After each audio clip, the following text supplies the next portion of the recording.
Шәмші атамыздың мерекесіне арналған эстафетаны жалғастырып, қазақ елімізді және дүние жүзінде тұратын қандастарымызды құттықтаймыз.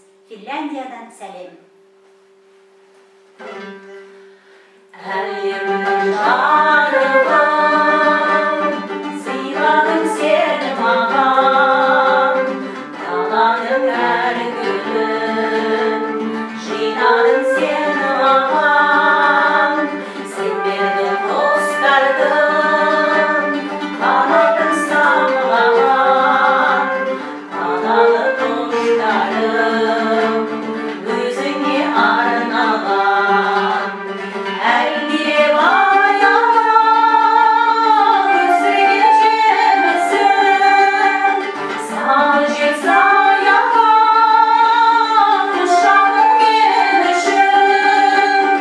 Есейіп кетсем де мен саған сәбимін, көңілімді көктемде көзіңнен танимын.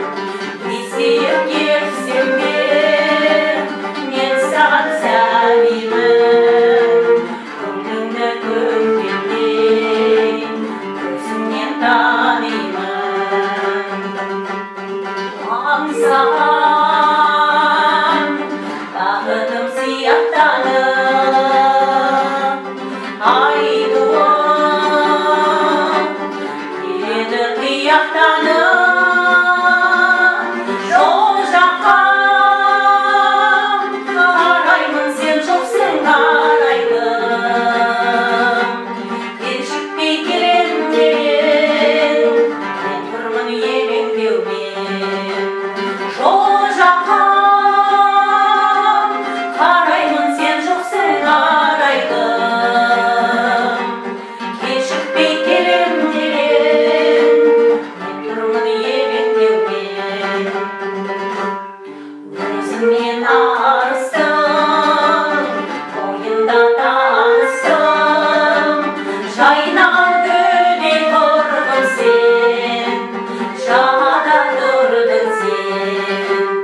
Жаз еді күнде, қайдасың бұл күнде, сен іздеп арманым сыр бойын шарладым. Сен іздеп арманым сыр бойын шарладым. Ал енді бұл эстафетаны Норвегиядағы қазақтарға ұсынамыз.